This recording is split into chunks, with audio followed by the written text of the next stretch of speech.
باجزیر بستامی آپ حالت جزم میں گئے، زبان سے کیا کہتے ہیں؟ سبحانی ما اعظم شانی۔ ہم میں سے کوئی نہیں کہہ سکتا۔ اس کا مطلب یہ ہے سب تو وڈی شان میری ہے، سب سے بلند شان میری ہے۔ حالت جزم میں گئے تو جا کر اس حالت میں جا کر فرمانے لگے سبحانی ما اعظم شانی۔ کہندہ بابے شاہی کوئی نہیں، میں کہ سن ملا تو کہنے مرزا انجینئر، تو کہنے بابے شاہی کوئی نہیں، اے سن بابے کی کر سکتے نے۔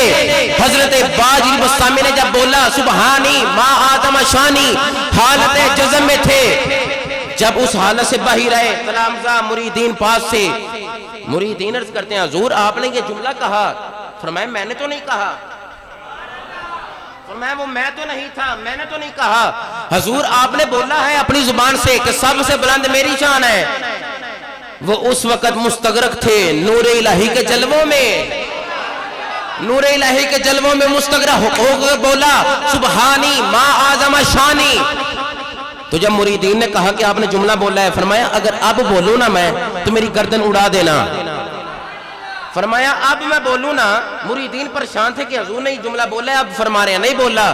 پھر وہی کیفیت طاری ہوئی، حالت جزم میں گئے، فرمایا سبحانی ما اعظم شانی، تلوار چلائی، آر پار ہو گئی، نہ سر تن سے جدا ہوا، نہ خون کا قطرہ نکلا۔ مریدین پریشان ہوئے، اس حالت سے باہر آئے، حالت جزم سے باہر آ کر مریدین شاگرد تلامذہ سارے بولے حضور ہم نے تلوار چلائی تھی، جسم سے آر پار ہو گئی۔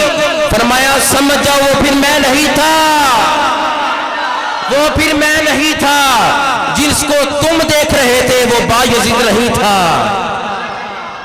اس کی مثال قرآن سے دے دو۔ میں نے کہا جہاں پر حضرت یوسف علیہ السلام کا واقعہ قرآن میں موجود ہے، وَقَطَّعْنَا أَيْدِيَهُنَّ، انہوں نے اپنے ہاتھ کاٹ لیے، ان کو محسوس نہ ہوا۔ میں نے کہا جہاں محبت یوسف ہو وہاں تو پتہ نہیں چلتا، جب محبت مصطفیٰ ہو وہاں جان دینے کا پتہ نہیں چلتا۔ تو جو نور الہی کے جلووں میں مستغرق ہو